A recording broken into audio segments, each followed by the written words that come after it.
Bismillahirrahmanirrahim.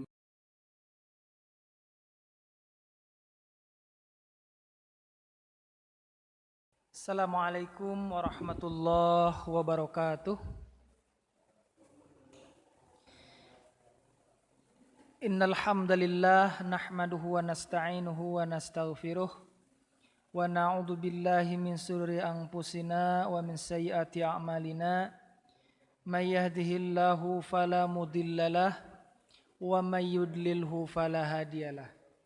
Asyhadu an la ilaha illallah wahdahu la syarikalah wa asyhadu anna Muhammadan abduhu wa rasuluh alladzi la nabiyya ba'dah.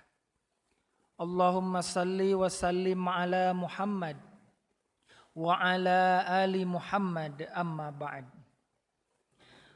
Faqala Allah ta'ala fi kitabihil karim, a'udzu billahi minasy syaithanir rajim. Bismillahirrahmanirrahim. Ya ayyuhalladzina amanu idza qila lakum tafassahu fil majalis fafsahu yafsahillahu lakum wa idza qila suzu fansuzu yarfa'illahu alladhina amanu minkum walladzina utul ilma darajat wallahu bima ta'maluna khabir. Al-ayat. Hadirin jamaah Masjid Al-Ikhlas yang dimuliakan Allah Subhanahu wa taala. Pertama-tama marilah kita sama-sama memanjatkan puji syukur kehadirat Allah Subhanahu wa taala yang telah memberikan berbagai karunia nikmat kepada kita, baik nikmat iman, nikmat Islam dan juga nikmat sehat, sehingga pada pagi hari ini atas kudrah iradah Allah kita bisa bersama-sama melangkahkan kaki, menggerakkan badan, duduk bersimpuh di masjid ini. Setelah tadi kita melaksanakan kewajiban kita, yaitu melaksanakan ibadah sholat subuh, lalu kemudian dilanjut dengan melaksanakan kajian ba'da subuh. Kenikmatan-kenikmatan ini mudah-mudahan menghantarkan kita menjadi ahli syukur. Shalawat beriring salam semoga senantiasa Allah limpahkan kepada Nabi tercinta, sang reformis Islam yang telah merubah zaman kegelapan, zaman jahiliyah kepada zaman yang terang benderang dengan cahaya ilahiyah, yaitu zaman di mana Islam diturunkan oleh Allah melalui perantaraan baginda Nabi Muhammad sallallahu alaihi wasallam. Mudah-mudahan kita semua kelak di yaumil akhir termasuk bagian dari umat Nabi Muhammad sallallahu alaihi wasallam yang mendapatkan syafaat darinya. Amin ya Allah ya rabbal alamin. Hadirin jamaah yang dimuliakan Allah Subhanahu wa taala, insyaallah pada pagi hari ini kita akan melanjutkan kajian tentang akhlak. Kitab yang kita gunakan adalah kitab Al-Akhlaq lil Banin. Materi kita kali ini insya Allah akan membahas tentang adabul julus. Adab atau tata krama sopan santun ketika kita duduk. Terutama duduk fi majlisil ilmi. Duduk di majelis-majelis ilmu. Di dalam kitab ini disebutkan yu'raful waladu ahuwa mu'addabun am ghairu mu'addabin biharokatihi wa sakanatihi. Yu'raful walad, seorang anak, bisa juga dimaknai untuk umum, artinya seorang manusia diketahui sopan dan tidaknya. Ahuwa mu'addabun am ghairu mu'addabin, apakah dia sopan atau tidak ketika duduk maksudnya. Maka dilihat dari biharokatihi wasakanatihi, gerakannya dan diamnya ketika duduk. Jadi kalau kita ingin melihat apakah seseorang beradab atau tidak di majelis ilmu, Maka cara mendeteksinya dilihat dari cara dia ketika duduk, mulai dari gerakannya dan diamnya. Fayalzamuka idza jalasta an tattabi'a hadihin nasoih. Maka apabila kamu, berarti apabila kita duduk, wajib mengikuti nasihat berikut. Pertama, antuhsina hayata julusika, memperbaiki cara dudukmu. Pertama, perbaiki cara duduk kita ketika kita sedang bermujalasah, ketika kita sedang berada di majelis-majelis ilmu. Pertama, fatajlisa mustaqiman, duduklah dengan tegak. Duduk tegak gitu ya, jangan condong, apalagi ditambah dengan matanya merem. Nah itu ya sudah, tidak ingat apa-apa. Jadi ingatnya biasanya salam pertama kalau khutbah Jumat begitu ya, dan salam terakhir. Kok khutbahnya pendek sekali? Bukan pendek, tidurnya yang lama begitu ya, sebab ingatnya salam pertama dan salam terakhir. Nah, maka di majelis ilmu adabnya ketika duduk, maka duduklah mustaqiman, tegak. Kemudian sakinan, tenang. Tonggulang gusahan cek orang Sunda mah. Bergerak, ayo gitu ya, ganti posisi kiri, ganti posisi kanan. Nah, itu jelas ya, tidak beradab.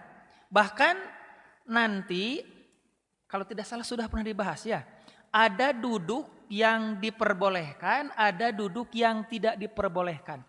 Duduk yang tidak diperbolehkan ketika bermujalasah, diantaranya duduk dengan menopang kaki ke dada, kemudian dipeluk kakinya. Kalau dalam bahasa Sunda, nangkep harigu begitu ya.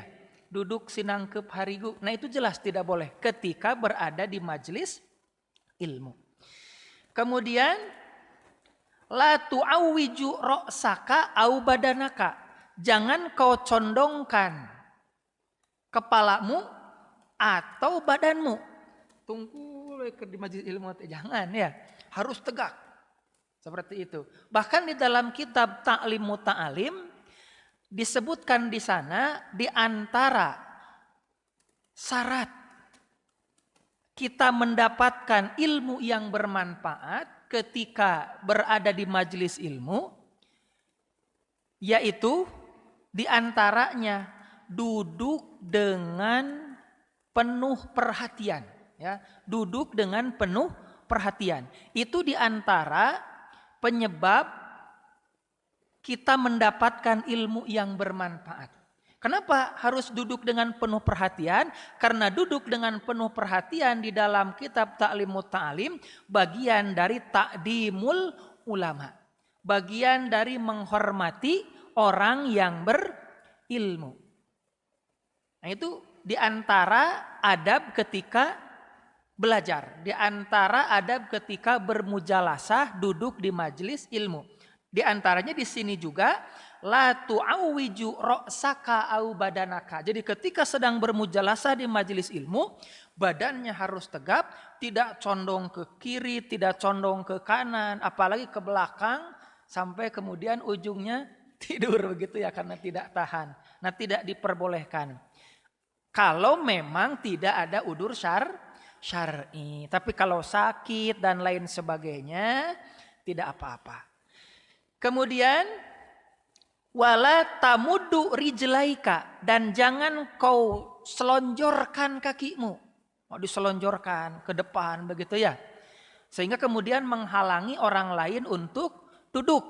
Kalau misalkan majelisnya penuh begitu ya. Nah itu juga tidak sopan termasuknya. Sampai ke derajat haram tidak. Itu ya. Tapi ini berbicara adab. Artinya kalau itu dilakukan maka termasuk perbuatan yang tidak terpuji. Atau tidak beradab. Termasuk akhlak mazmumah. Bukan akhlak mahmudah. Kemudian wala tufarriqi wala tufazzaqi asabi'aka. Dan jangan kau apa namanya ini tuh ya. Jadi menggerak-gerakan, mengetuk-ngetukan jari. Kan suka ada yang gitu ya. Hayu diketrok-ketrokin. Ini mengganggu orang lain. Mengganggu konsentrasi orang lain ketika belajar. Karena kan dalam gaya belajar itu, ini yang versi lama, kalau yang versi baru kan sudah banyak. Ada 3. Ada yang visual, audio visual, ada visual, visual, auditori, dan kinestetik. Nah bagi yang auditori gitu ya, itu akan sangat terganggu karena kecenderungan menangkap materi itu melalui telinga. Jadi kalau terganggu telinganya otomatis buyar ketika dia sedang menerima materi. Maka termasuk tidak sopan apabila berada dalam majelis ilmu kita menggerak-gerakan jari. Termasuk juga kadangkala kan kita enaknya. Nah, keletok. Nah, itu dalam majelis ilmu termasuk tidak sopan. Gitu. Karena termasuk menggerak-gerakan, mengeluarkan bunyi dari jari ketika berada di majelis ilmu. Kemudian wala tal'abu, dan juga jangan memain-mainkan jari, ya termasuk tadi. Au tusyabbiku biha, atau tusyabbiku itu seperti ini. Jadi mengikatkan jari-jari. Itu. Kenapa? Karena ini akan mengakibatkan hangat tubuh, kemudian nanti ujungnya naik ke mata dan tidur begitu ya. Ini kan hangat ujung-ujungnya. Dan di dalam kitab Ta'lim Muta'alim juga disebutkan di antara yang bisa mewaris kebodohan, yurisul jahl, apa? Banyak kasrotul akli wa kasrotun naum. Di antaranya banyak makan, banyak tidur. 2 hal ini tidak bisa dipisahkan. Otomatis kalau perut kenyang, mata ngantuk. Nah begitu ya. Termasuk juga mengikatkan tangan ini akan mengakibatkan tubuh hangat dan ujungnya kemudian kita menjadi ngantuk. Makanya ulama zaman dulu kalau kita lihat di dalam kitab Ta'lim Muta'alim luar biasa ketika belajar. Mengurangi makan, mengurangi tidur, tidak tidur setelah sholat subuh dan setelah sholat asar. Tidur setelah subuh itu yurisul baros, mengakibatkan penyakit kulit, begitu ya. Kadas, kurap, apalagi banyak ya. Termasuk penyakit-penyakit gatal yang lainnya. Jadi kalau misalkan kok tiba-tiba gatal-gatal begini, kenapa? Boleh jadi penyebab utamanya adalah sering tidur ba'da subuh. Harusnya pagi-pagi itu pori-pori kita terbuka, menghirup udara segar. Nah ini tidak. Penyakit tidak keluar, keringat tidak keluar, menumpuk di badan, jadilah penyakit kulit. Kalau sore hari dalam kitab Ta'lim Muta'alim, ketika kita tidur terus-terusan 40 hari, ba'da asar yurisul majnun. Nah itu bisa mengakibatkan kondisi kejiwaan kita terganggu. Kalau kita tidur ba'da asar. Kadang-kala kan kita juga sering ya merasakan tidur ba'da asar tidak sengaja. Ketika bangun, iya teh maghrib atau subuh. Begitu ya. Kadang-kadang merasakan seperti itu. Kenapa? Karena kondisi otak kita sedang bekerja, beraktivitas, kemudian dihentikan seketika. Nah artinya berbahaya. Harusnya justru di dalam Ta'lim Muta'alim ba'da subuh dan ba'da asar itu adalah waktu terbaik untuk menghafal. Di waktu pagi belum digunakan apa-apa, masih fresh. Sore hari setelah dipakai artinya kan masih kencang. Bagus untuk menghafal. Ditutup nanti malam sebelum tidur juga dengan menghafal. Maka akan mudah ketika bangun ingat. Nah itu waktu yang bagus bagi para pencari ilmu untuk menghafalkan ilmu. Maka di dalam Islam diatur. Termasuk juga duduk di dalam majelis ilmu. Supaya mendapatkan ilmu yang bermanfaat. Wa idza jalasta alal kursiyyi fala tado sakon ala sakin. Wa idza jalasta, dan apabila kamu duduk alal kursiyi, di atas kursi, fala tado sakon ala sakin, jangan meletakkan kaki yang satu di atas kaki yang lain. Ya kalau kita mau dilipat gitu ya, seperti itu. Sedangkan di depan kita ada orang lain. Biasanya orang yang seperti itu menampakkan keangkuhan. Ya begitu. Dilipat, kemudian duduk bersandar ke belakang, kaki seperti tangannya dibuka. Nah itu termasuk bagian dari keangkuhan dalam kesopanan, dalam akhlak. Maka di sini jangan. Wa idza jalasta 'alal kursi fala tawdu sakon ala sakin. Kemudian wala tuharrikhuma, teu daek cicing. Hayu we digerak-gerak kita ya kaki teh. Gerak. Itu termasuk tidak sopan. Jadi diam, perhatikan orang yang berada di hadapan kita. Dan memang secara psikologis begitu ya. Akan beda. Orang yang duduk dengan sopan dan orang yang duduk tidak sopan, baik tidak sopannya itu karena keangkuhan atau karena ketidaktahuan. Akan beda rasanya ketika kita duduk dengan orang yang tidak beradab. Pun juga akan merasakan beda ketika kita duduk dengan orang yang beradab. Di antaranya tadi ketika duduk di atas kursi jangan melipat kaki yang satu di atas yang lain. Apalagi kemudian tidak dilipat misal, tapi digerak-gerakan, itu juga termasuk tidak sopan. Wa idza aradta an tad'ua ahadan, apabila kamu ingin memanggil seseorang, fala tusyir ilaihi bi usbuika. Jangan kau berisyarat memanggilnya dengan jari. Sini. Jangan. Tidak sopan itu, merendahkan. Ya. Jadi cukup harusnya bagaimana?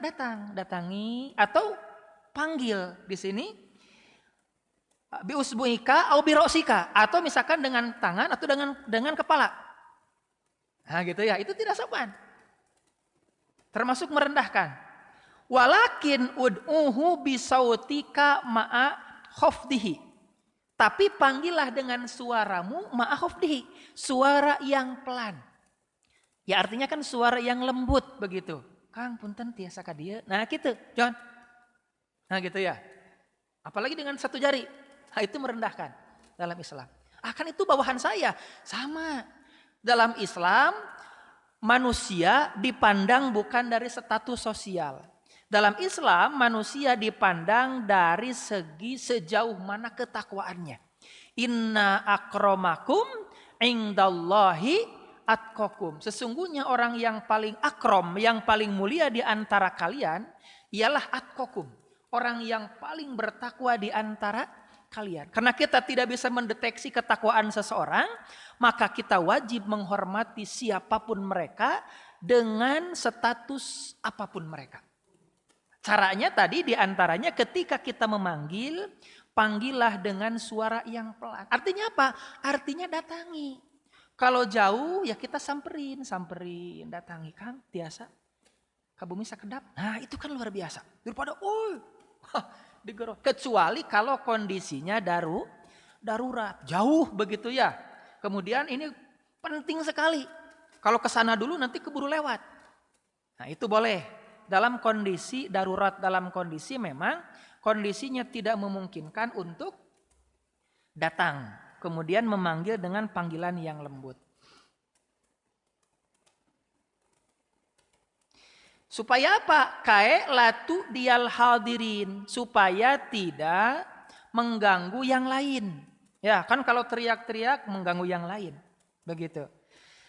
Kemudian wayal zamuka aidon alla tamzaha muzahan ghairolaik.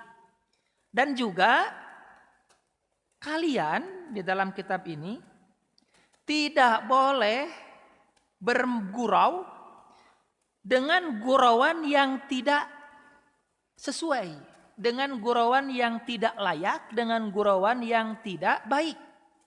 Jadi ketika berada di majelis ilmu, jangan bergurau dengan gurauan yang berlebih-lebihan. Kalau hanya sekedar gurauan biasa dan tidak mengandung kedustaan, boleh.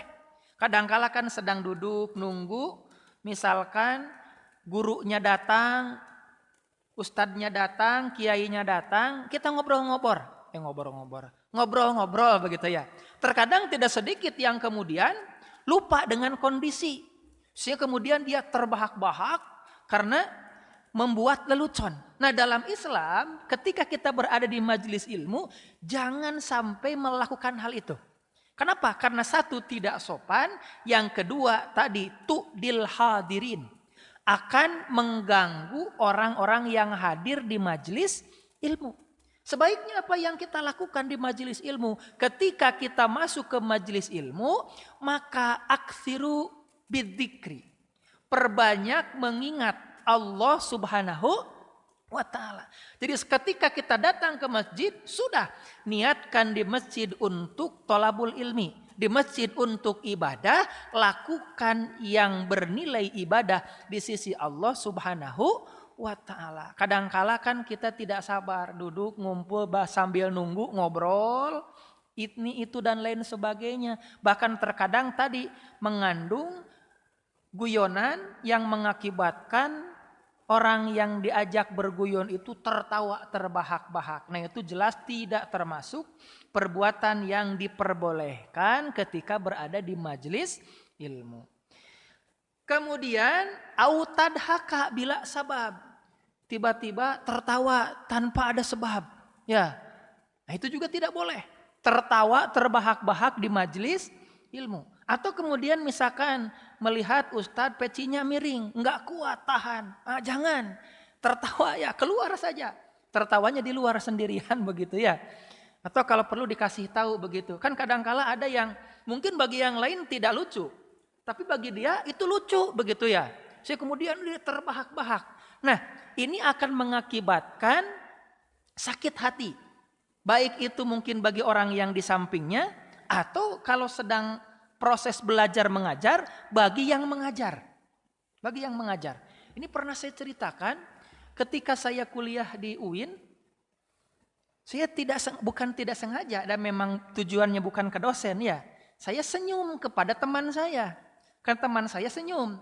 Nah, masalahnya saya berhadapan langsung dengan profesornya. Jadi duduknya letter U begitu ya. Teman saya sebelah kanan, saya tepat di depan profesornya. Saya senyum. Marah tuh, kamu menertawakan saya ya? Saya nggak bisa ngomong waktu itu. Oh enggak prof, saya nggak percaya. Kuliahnya saya hentikan saat ini juga. Pulang profesornya, aduh saya berdosa. Padahal saya tidak menertawakan. Hanya senyum tapi memang agak lebar kepada teman saya. Akhirnya kemudian saya dengan teman saya datang ke kantor beliau dan menyampaikan kronologinya. Kemudian meminta maaf dengan sungguh-sungguh. Akhirnya alhamdulillah beliau memaafkan dan berpesan jangan diulangi lagi karena orang tidak tahu kepada siapa engkau tertawa atau tersenyum. Oh itu Masya Allah. Sampai segitunya. Dan boleh jadi kalau misalkan dia tidak memaafkan, ilmunya tidak akan bermanfaat. Na'udzubillah min dzalik. Ini luar biasa dalam Islam. Jadi harus betul-betul dijaga ketika kita bermajelis ilmu. Jadi tidak tersenyum, tidak tertawa tanpa sebab ketika sedang terjadi proses belajar mengajar. Apalagi kemudian ngobrol gitu ya. Seperti itu. Ini Masya Allah. Nah ini sekarang Pak Bu. Yang hilang di majelis-majelis ilmu. Yang hilang di sekolah. Hilang itu nih. Adab-adab seperti ini. Anak-anak di sekolah itu Masya Allah tabarakallah. Guru sudah di depan, ribut keneh we teteh. Begitu ya. Ini yang hilang. Padahal di dalam Islam, ketika kita akan mengkaji ilmu, biasanya yang pertama kali disampaikan itu adalah adabnya dulu. Tata keramanya dulu, sopan santunnya dulu. Jadi kalau ke pesantren, belajar di pesantren, wajib mempelajari terlebih dahulu kitab ta'limu ta'lim. Kenapa? Supaya si santri tahu bagaimana cara ketika mencari ilmu. Yang kedua, santri juga tahu bagaimana mendapatkan ilmu yang kelak nanti ilmunya bermanfaat bagi dirinya dan juga bermanfaat bagi orang lain. Caranya tadi, adab-adabnya dijaga. Kemudian, wa fit tafsir inna ba'dhas sahabati radhiyallahu anhum, sesungguhnya sebagian sahabat radhiyallahu anhum, semoga Allah meridhoi mereka, lamma aktsarul muzaha nazala qauluhu ta'ala. Jadi ketika mereka banyak bersenda gurau, berguyon, turun tuh firman Allah. Ya. Alam ya'ninil ladzina amanu an tahsha'a qulubuhum lidzikrillah wa ma nazala minal haqqi wa la yakunu kalladzina utul kitaba min qabl fatala alaihimul amadu faqassat qulubuhum wa katsirum minhum fasikun. Nah, di sini disebutkan di dalam surah Al-Hadid ayat ke-16. Ya, ini surah Al-Hadid ayat ke-16. Allah berfirman, "Alam ya'ninil ladzina amanu." Belumkah datang kepada orang-orang yang beriman antahsya'a qulubahum, supaya mereka menundukkan hati mereka lidzikrillah, untuk berzikir kepada Allah. Bahasa sederhananya, apakah belum datang perintah Allah untuk menundukkan hati dengan cara berzikir, sehingga kemudian kalian justru malah banyak berguyon seperti ini? Nah, begitu bahasa umumnya. Ini teguran Allah kepada sahabat waktu itu ketika kumpul-kumpul bermujalasah, justru malah bersenda gurau. Ditegur oleh Allah. Apakah belum ada syariat untuk berzikir? Belum ada syariat untuk mengingat Allah? Itu kan istifham inkari. Pertanyaan yang tidak memerlukan jawaban, tapi sebagai sebuah pernyataan yang tegas terhadap orang yang melalaikan. Kemudian disebutkan di ayat ini juga, wa ma nazala minal haqqi wa la yakunu kalladzina utul kitab. Jadi kebenaran itu kan sudah Allah turunkan. Dan kemudian kata Allah, janganlah kalian gitu ya, melakukan seperti apa yang dilakukan oleh yang diturunkan kepada mereka Alkitab. Orang-orang Yahudi dan orang-orang Nasrani. Fatala alaihimul amad. Mereka lama gitu ya, melakukan berbagai perbuatan yang sia-sia, termasuk bersendak gurau. Fasakot kulubuhum. Sehingga kemudian karena banyak bersendak gurau itu, sakot kulubuhum, hati mereka menjadi keras. Maka di antara penyebab qaswatul qalbi, kerasnya hati itu adalah banyak tertawa. Tertawa itu muncul dari mana? Muncul di antaranya dari banyaknya bersendak gurau. Banyak bersendak gurau mengakibatkan kemudian kita banyak tertawa. Sehingga banyak tertawa inilah yang menjadi salah satu penyebab matinya hati kita. Dan orang yang seperti ini boleh jadi tidak siap dengan ujian Allah. Enggak siap. Kenapa? Karena yang dia inginkan selalu berada dalam kondisi tertawa, senang, bahagia. Itu. Ya. Sehingga ketika diuji oleh Allah dengan ujian, maka dia tidak kuat. Maka Islam melarang kita untuk berlebih-lebihan dalam bersendak gurau. Bukan tidak boleh, boleh. Dan Nabi juga melakukan, tapi tidak boleh berlebih-lebihan. Kemudian kebanyakan dari orang-orang seperti itu di dalam ayat ini disebutkan wa katsirum minhum fasikun. Orang-orang yang seperti itu kebanyakan adalah orang-orang yang fasik. Fasik itu apa? Kan fasik itu jelas beda dengan munafik. Kalau munafik orang yang bermuka dua. Dia mengaku iman, sebenarnya tidak beriman. Dan dia mencoba untuk menghancurkan orang-orang yang beriman. Itu munafik. Kalau fasik itu dia beriman, tapi banyak dosa. Jadi sholat dilakukan, maksiat dijalankan. STMJ, sholat terus, maksiat jalan. Nah itu ya. Itu orang yang fasik. Maka kalau kita melakukan perbuatan seperti itu, banyak bergurau, bahkan kemudian tertawa terbahak-bahak sampai mengganggu yang lain.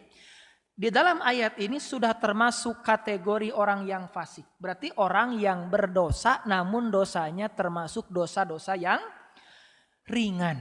Jadi tidak termasuk dosa besar, dosa yang ringan. Walaupun ringan, tapi kalau dilakukan terus-menerus kan lama-lama jadi besar dosa itu. Begitu. Kemudian wa yalzamuka aidon alla tarfa'a sautaka bikalamin. Dan juga kalian tidak diperbolehkan mengeraskan suara. Jadi kalau berbicara ya standar saja, gak usah teriak-teriak. Gitu ya. Apalagi sedang dalam kondisi di majelis ilmu. Jadi ada pentingnya mau disampaikan. Gak usah keras-keras, pelan saja. Bahkan kalau perlu ditulis. Tulis, sampaikan supaya nanti bisa dibaca dan tidak mengganggu yang lain. Kecuali memang ini sudah kebiasaan. Misal ada seseorang yang biasa tinggal di pinggir pantai. Ya, kalau bicara pasti keras. Kenapa? Karena ada deburan ombak. Jadi kalau pelan kan gak kedengar. Silaturahim ke saudaranya yang ada di pegunungan. Gunung itu kan senyap gitu ya.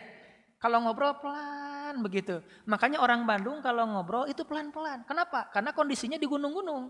Tinggalnya begitu ya. Jadi kalau mau permisi itu permisi, punten, begitu. Gitu ya. Tapi kalau yang berada di daerah sekitar lautan biasanya keras ngomongnya. Kemana? Jangan disalahkan. Kenapa? Karena memang situasi kondisinya yang berbeda. Tapi kalau kemudian biasanya kita pelan, tiba-tiba kemudian kita keras sedangkan kita juga sedang berada di majelis ilmu, maka itu termasuk perbuatan yang tidak sopan. Atau tagtaba ahadan minan nas. Apalagi ini, kita membicarakan seseorang di antara orang-orang yang ada di majelis ilmu. Bu, kemarin tuh si itu. Itu sudah jelas. Itu sangat mengganggu. Dan termasuk tidak sopan, bahkan kalau kalimatnya tagtaba, gibah, termasuk perbuatan dosa yang berat. Ya, walaupun tidak termasuk dosa besar, tapi berat. Kenapa berat? Karena orang yang menggibah seolah-olah dia sedang memakan daging temannya, saudaranya sendiri. Dimakan. Itu kan perbuatan yang sangat jijik begitu ya. Membicarakan keburukan orang lain. Gimana kalau membicarakannya di hadapan orangnya? Itu maka bukan membicarakan, gitu ya. Tapi menghinakan namanya. Kalau membicarakan berarti orangnya sedang berada jauh dari kita. Kemudian autashtimahu atau menghina, ya, menghina seseorang dengan mengatakan si fulan kok tampilannya begitu ya. Nah, atau misalkan kalau ibu-ibu, nih lihat kok pakaiannya nggak cocok ya dibawa untuk kegiatan pengajian atau undangan, jangan. Ya, tidak usah banyak komentar lah. Gitu ya. Kalau mau beribadah, mau bermujalasah, mau ngaji, niatkan ngaji karena Allah. Tidak usah melihat misalkan sebaliknya, ada saudara kita, teman kita memakai pakaian yang menor begitu ya, dikomentari, jangan, udah terserah, itu mau urusan yang lain, begitu. Kecuali kalau ada aib yang bisa mengakibatkan orang itu menjadi hina. Nah itu mah harus dikasih tahu. Terkadang kan ada kalau laki-laki pakai baju kaos, pakai celana lepis. Baju kaosnya tidak terlalu panjang. Ketika duduk, bagian belakangnya terlihat. Nah itu mah tidak boleh dibiarkan. Kasih tahu dengan cara yang ma'ruf. Duduk di sampingnya, kemudian tepuk sebentar, kemudian kasih tahu, Kang, Pak, punten, baju bagian belakangnya terangkat sehingga kelihatan. Nah begitu. Jangan kemudian, woi, itu ada celengan. Jangan begitu ya. Kalau begitu nanti malu. Kan suka ada yang begitu, sengaja. Justru kemudian nanti semuanya ngelirik. Khawatirnya punya jamaah yang lain kan begitu. Nah itu jangan. Jadi harus cari cara yang tepat. Termasuk ketika beramar ma'ruf nahil munkar. Menyampaikan yang baik dan melarang kemunkaran. Maka cari cara yang tepat agar orang yang melakukan kesalahan tidak merasa bahwa dia dihinakan. Misalkan dia melakukan kesalahan. Jangan kau hinakan dia di tempat di mana ketika disampaikan kesalahannya itu akan menjadi turun semangat, bahkan merasa dihinakan. Jangan, cari waktu, cari tempat supaya ketika kita ingin menyampaikan kebaikan itu sampainya dengan baik. Karena boleh jadi begini, sesuatu yang kita sampaikan itu baik. Tapi boleh jadi akan direspon negatif manakala disampaikan satu dengan cara yang tidak baik. Yang kedua dalam situasi kondisi yang tidak tepat. Orang sedang marah-marah. Dicaramahan. Kira-kira yang ada marahnya akan turun atau kita malah terkena tamparan. Boleh jadi begitu. Ya. Jangan, tapi biasanya kalau orang sedang marah, tepuk-tepuk punggungnya, peluk, tepuk-tepuk punggungnya, kemudian usap-usap bagian belakangnya, baru ucapkan kata sabarkan, sabar. Bawa air minum, nih minum dulu sebentar. Itu akan turun. Turun. Nah kalau sudah turun, dengan belayan tangan, dia akan merasa, oh ini teman saya. Dia perhatian kepada saya. Nah kalau sudah begitu, nanti dia akan percaya. Dan akan mendengarkan.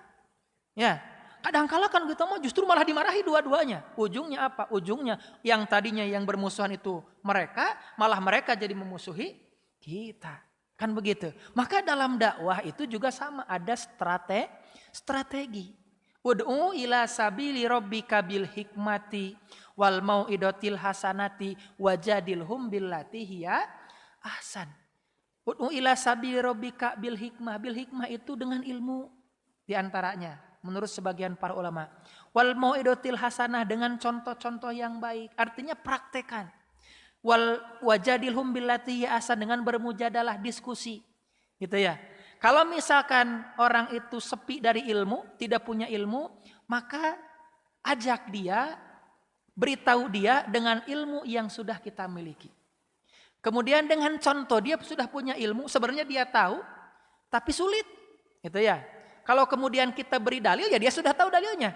Tapi ajak dengan contoh yang baik. Insya Allah.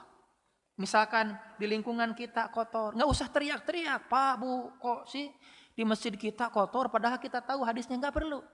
Pulang, keluar, ambil sapu, bersihkan. Insya Allah, kalau ada petugas yang bertugas akan malu dan kemudian besoknya tidak akan kotor lagi. Kan begitu. Daripada kemudian teriak-teriak kita marahi, nggak ada manfaatnya. Atau kalau kemudian orang ini juga baik, hanya punya pemahaman yang sepertinya agak beda. Maka mujadalah, ajak duduk, diskusi, tukar pikiran. Tukar pikiran itu bukan berarti harus mendorong orang supaya menerima pikiran kita. Tapi kita mengeksplor pikiran kita yang kemudian insya Allah kapan dan waktunya, kapan dan di mana dia akan berubah itu bukan urusan kita. Yang penting kita sudah mengeksplor ilmu kita, memberitahu ini yang benar, ini yang salah. Boleh jadi mungkin pada saat itu dia belum menerima, tapi kelak suatu saat nanti dia mengkaji lagi akan nyadar, oh ternyata betul ya. Apa yang disampaikan teman saya waktu itu benar, saya yang salah. Pasti akan begitu. Karena yang akan merubah kita, yang akan menurunkan hidayah, itu bukan kita. Bahkan Nabi pun ditegur oleh Allah Subhanahu wa taala, innaka la tahdi man ahbabta walakinallaha yahdi may yasha. Innaka, sesungguhnya engkau Muhammad, la tahdi man ahbabta. Engkau tidak bisa memberi hidayah kepada siapapun yang engkau cintai. Walakinallaha yahdi may yasha. Tetapi Allah lah yang memberi hidayah kepada siapapun yang Allah kehendaki. Maka kita ini hanya bertugas menyampaikan, memberitahu, berubah atau tidak itu kehendak Allah Subhanahu wa ta'ala. Kemudian ini masih panjang sebenarnya, kita bereskan satu poin saja dulu. Kemudian autubsya sirrohu, ya, atau juga jelas tidak boleh kita menyampaikan, membuka sirrohu, rahasianya. Jangan. Misalkan, Pak, mohon maaf sekali saya ingin curhat, tapi jangan disampaikan kepada yang lain. Baik, kita disampaikanlah. Kemudian tiba-tiba kita tidak tahan. Atau misalkan ada teman kita juga dekat dengan kita. Kang, habis ngapain tadi si Fulan? Tapi jangan kasih tahu yang lain ya. Hari we gitu. Yang ini nanti jangan kasih tahu yang lain. Sa RT apal.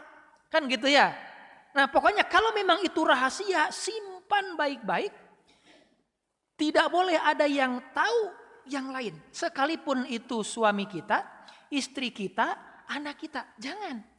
Kalau kemudian memang orang itu tidak menghendaki rahasianya diketahui oleh siapapun kecuali oleh kita saja. Ini adab. Termasuk menjaga amanah. Apalagi kalau kemudian rahasia itu diceritakan ketika berada di majelis ilmu. Walaupun kemudian tidak disebutkan, Pak, saya mau tanya, Ustaz saya mau tanya, ada si Fulan yang pernah cerita kepada saya tentang anu. Ya orang lain pasti tahu, karena kelihatan. Misalkan si fulan cerita kepada si fulan ini. Nah itu sama aja dengan membuka aib di hadapan yang lain. Nah itu. Kemudian waqad qala Nabi sallallahu alaihi wasallam al-majalisu bil amanah. Jadi majelis ilmu itu adalah tempat di mana amanah itu harus betul-betul dijaga. Jadi sekali lagi kalau kita bermajelis ilmu sudah diam, perhatikan dan jangan melakukan aktivitas yang lain di luar dari mencari ilmu. Ya, karena kan kadangkala terutama ini mohon maaf ya, kalau di kampung-kampung para ibu ketika jalan ke majelis ilmu ribut sambil ngobrol. Duduk sambil nunggu ustadznya ngobrol lagi. Pulangnya juga sama sambil jalan ngobrol lagi, bahkan duduk dulu di rumah tetangga untuk menyelesaikan obrolan begitu ya. Nah ini repot. Jadi pahala di majelis ilmunya hilang oleh melakukan perbuatan yang berdosa ketika berjalan dan ketika pulang. Apalagi kalau kemudian ketika sedang belajarnya tidak menyimak, sudah barho bubar poho, tidak ada ilmu yang bisa didapatkan. Kemudian wa alla takdiba fi kalamika litudhika bihil hadirin. Nah ini dulu hati-hati ya.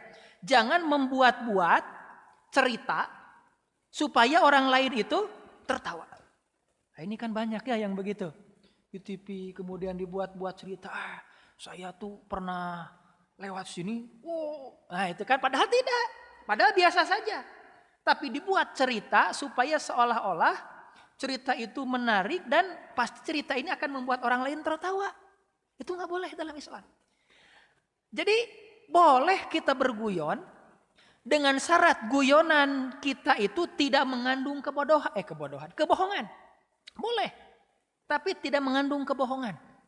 Ya, kamu kok menuntun anak sapi, padahal itu sapinya sudah gede, gitu ya? Apakah bohong? Tidak, karena sapi ini pasti punya bapak atau punya ibu kan begitu. Dan itu untuk kategori bapak dan ibunya itu anak kan begitu ya. Itu tidak bohong. Kok kamu misalkan begitu ya, seperti sedang duduk, padahal sedang duduk. Gitu ya, itu boleh.